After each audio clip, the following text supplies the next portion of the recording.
Mas falando de bola, essa é, nos últimos 5 anos, a decisão de Libertadores, na qual existe, de fato, um favorito enfim, destacado.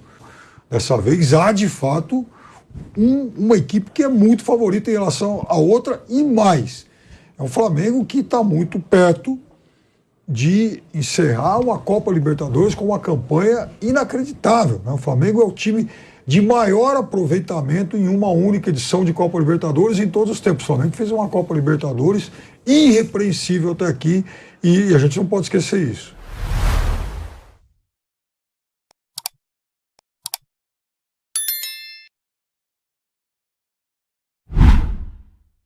E Mauro, tem muita gente já fazendo a projeção desse jogo, se baseando no que aconteceu na Copa do Brasil, em que o Flamengo foi muito mais propositivo, martelou no Maracanã. É claro, não conseguiu sair com o resultado ali, mas foi muito superior ao Atlético Paranaense, que foi mais defensivo, né? Foi daquele jeito Felipão que a gente já conhece. Você acha que nessa final única de Libertadores a história será parecida ou você acha que a gente pode ter um outro cenário? Eu acho, Pedro, que a escalação do Atlético vai apontar em alguma direção, né? Linha de 5 defensores, ou abrindo mão de um atacante, ou mais um homem, 3 homens à frente no momento que estiver com a bola. Eu acho que quando sair a escalação do Atlético, a gente vai ter uma noção. Se for linha de 5, é óbvio que ele vai jogar com muitos cuidados defensivos. O Felipão vai montar o time da defesa. É claro que o time vai se defender, o time vai se fechar, vai ter menos posse de bola. Isso é o óbvio. É a forma como o time se comporta, ainda mais diante do adversário que é tecnicamente superior. Mas a escalação acho que vai apontar em alguma direção. A tendência natural é essa. A questão é como o Atlético vai fazer para agredir o Flamengo, de que maneira. Tentar explorar, de repente, ali atacando as costas do Rodinei, que é o lateral que avança mais do que o Felipe Luiz, tentando, de alguma maneira, acelerar o jogo quando tiver a bola para conseguir contra-atacar. E aí você vai ter aí os laterais, são muito bons jogadores, o Abner pela esquerda, o Kelvin pela direita, o Fernandinho é o cara-chave ali para tentar comandar a defesa e tentar acionar na bola longa, até nos lançamentos e inversões de jogo. E também a dúvida, joga Pablo, joga Vitor Roque, jogam os dois. Então a escalação do Atlético, quando sair uma hora antes do jogo, ela vai nos dar uma noção um pouco mais clara de qual vai ser a estratégia do Felipão, que vai ser prioritariamente defensiva, todo mundo sabe, é evidente. A questão é de que maneira, de se defender como, atacar como, contra-atacar, como é que vai agredir o Flamengo, qual vai ser a proposta do Atlético nesse jogo. Do Flamengo a gente sabe, vai ter a bola, e vai tentar buscar o gol, vai jogar no campo de ataque, é a tendência natural do jogo que se anuncia, salvo em momentos aí que a partida pode tomar outro rumo em função do placar e tudo mais. Uma expulsão eventual. E o Vanderlei estava comentando aqui que ele quer pênaltis, ele quer emoção. José Manuel de Barros concordou, Piperno aqui, todo o nosso time, mas eu acho que o Flamengo tem condições, né, pelo time que tem, pelos investimentos que foram feitos aí também nessa temporada, né? Eu acho que o Flamengo tem condições de bater esse Atlético durante os 90 minutos, Mauro. Como já aconteceu recentemente, né, em 3 jogos recentes, né, um pelo Brasileiro e 2 pela Copa do Brasil, teve um 5-0, 1-0 fora de casa, que o Flamengo conseguiu, 0-0 num jogo que o Atlético só se defendeu, né, não chutou a bola no gol. E foi ali titular contra titular, né? Foi o jogo da Copa do Brasil. O Flamengo finalizou 23 vezes, teve chances claríssimas, o Bento fez defesas excelentes. Eu acho muito difícil ter pênalti nesse jogo, acho muito pouco provável. Eu acho que o Flamengo é o favorito, mas acho que se o Atlético conseguir, de repente, ser agressivo, contra-atacar, ser eficiente, ele pode também vencer o jogo no tempo normal, sem dificuldade. Sem dificuldade não, com dificuldade vai ser difícil, mas pode vencer no tempo normal. Não acho muito provável que tenha disputa de pênaltis, não. Agora, a grande questão do Atlético, me parece, é a fase. A fase não é boa, né? Depois que eliminou o Palmeiras, o time jogou, perdeu 4 jogos, empatou 3 e venceu 2. Um contra o Juventude, pior time do Campeonato Brasileiro, e o outro contra o Coritiba, que está lutando contra o rebaixamento, e foi um jogo bem equilibrado. Não foi uma vitória fácil, foi 1-0 com dificuldade. O time não tem jogado bem, a torcida até questionou o comportamento do time nos últimos tempos, o próprio treinador chegou a falar sobre isso. Eu acho que esse é o ponto. O Atlético tem que virar a chave de uma maneira muito forte, né? Uma virada muito radical para ter condições de apresentar um futebol competitivo como a sua torcida espera para enfrentar o Flamengo e poder duelar por esse título da Libertadores. Já já nós vamos trazer aqui no Bate-Pronto da Jovem Pan as prováveis escalações de Flamengo e Atlético Paranaense. A provável escalação do Furacão tem 3 zagueiros, sim, e daqui a pouquinho a gente vai confirmar. Também tem essa dúvida, né, entre Pablo e Vitor Roque lá na frente, né, a opção mais centralizada no ataque. Mas também tem o confronto entre os técnicos, né, Felipão, Luiz Felipe Scolari, Dorival. No começo do ano só se falava em técnico estrangeiro no Brasil. O Flamengo teve aquela tentativa pelo Jorge Jesus, tentou até o fim, né, um acerto com o Jesus, acabou não acontecendo, depois foi para Paulo Souza, de Paulo Souza para Dorival Júnior, e essa decisão de Copa Libertadores reúne 2 técnicos brasileiros, né? A gente tem Felipão e Dorival Júnior, 2 técnicos que estavam sem clube também no começo da temporada.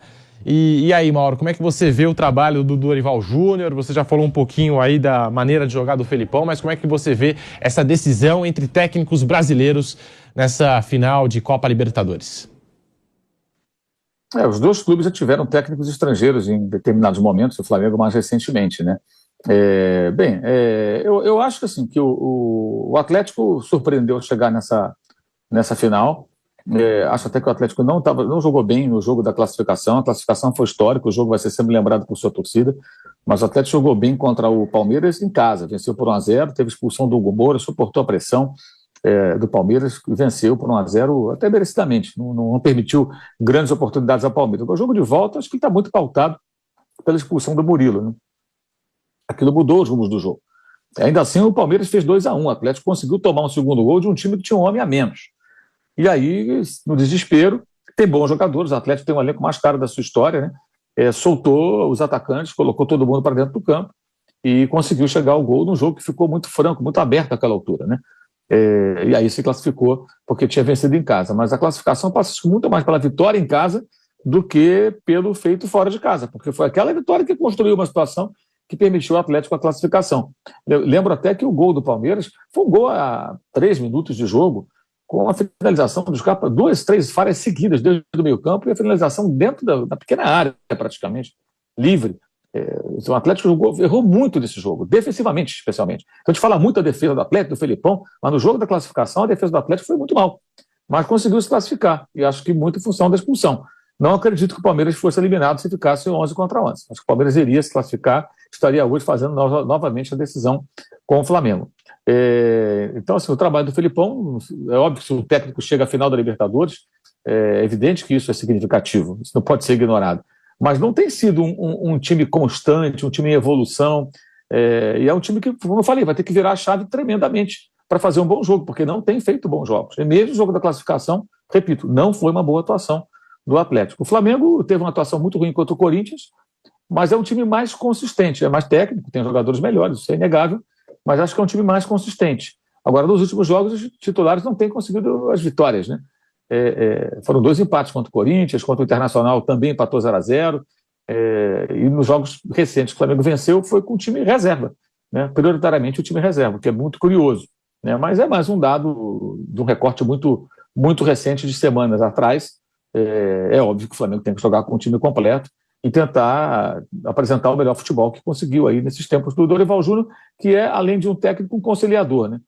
A ponto de aceitar, na terça-feira, para a sorte do Flamengo ninguém se machucou, a colocação de vários titulares em campo 4 dias antes da final da Libertadores, que muita gente questionou, eu inclusive, eu jamais concordaria, se dependesse de mim, com esse tipo de coisa.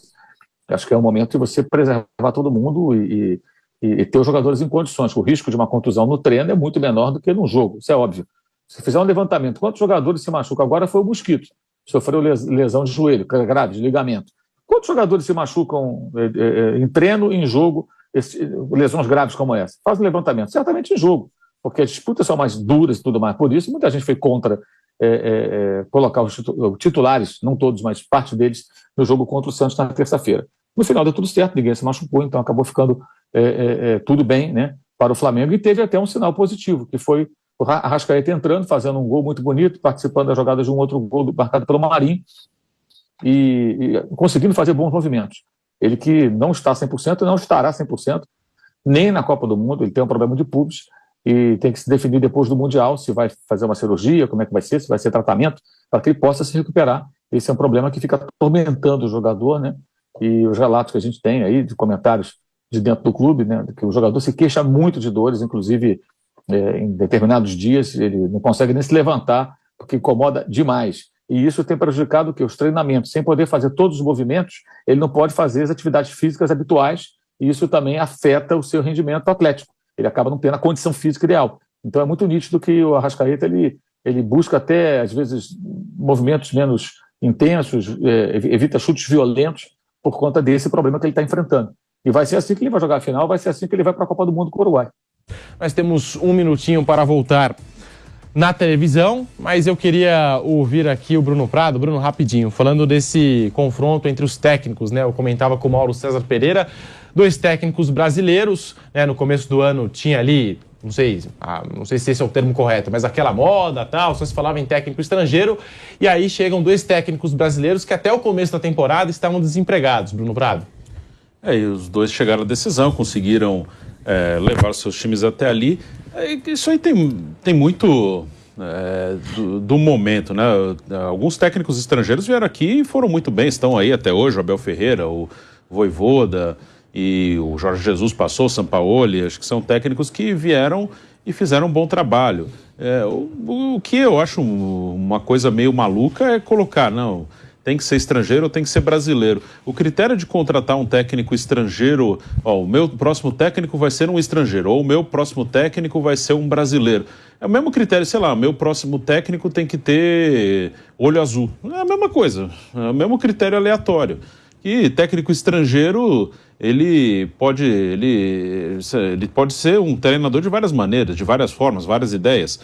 Comparar 2 caras que são conhecidos mundialmente. O Guardiola é um técnico estrangeiro, ele não é brasileiro. O Diego Simeone é um técnico estrangeiro. Então, se você contratar um estrangeiro... Bruno, a gente vai voltar agora na TV Jovem Pan News, já te devolvo a palavra. Vamos para todas as plataformas, como gosta o nosso velho Vamp, que hoje não está presente. Estamos de volta na TV Jovem Pan News com o bate-pronto para você. Amanhã é o grande dia, final da Copa Libertadores da América. Tem Flamengo, tem Atlético Paranaense, todas as emoções aqui na Jovem Pan. Nós já estamos aqui nos preparativos para esse grande jogo, 90 minutos de muita emoção, ou quem sabe até um pouquinho mais, prorrogação, pênaltis, enfim, muitas emoções reservadas para amanhã, Guayaquil, nesse grande jogo. Conversava com o Bruno Prado, pela Rádio Jovem Pan, também no canal do YouTube Jovem Pan Esportes, sobre essa questão envolvendo os técnicos, né? São 2 treinadores brasileiros, a gente sabe, no começo do ano, o Flamengo começou com o Paulo Souza, o Atlético Paranaense também já teve técnico estrangeiro, como bem lembrou o Mauro César Pereira, mas agora 2 técnicos brasileiros, Dorival Júnior e Felipão, e 2 técnicos que até o começo da temporada estavam desempregados, Bruno Prado. E porque cria-se muito rótulo aqui, a escolha do treinador é por rótulo, não é pelo trabalho do técnico ou pelo que você quer de um técnico. E se você colocar, meu próximo técnico é estrangeiro, é um critério totalmente aleatório, até falei aqui, é o mesmo critério aleatório se for, meu próximo técnico tem que ter olho azul, ou meu próximo técnico tem que ter cabelo preto. Não, é tão aleatório quanto. Porque técnico estrangeiro tem vários. Eu citei aqui o Pepe Guardiola, é um estrangeiro, né? Ele não é brasileiro, ele é um estrangeiro para a gente aqui. O Diego Simeone é um estrangeiro, só que eles são totalmente opostos.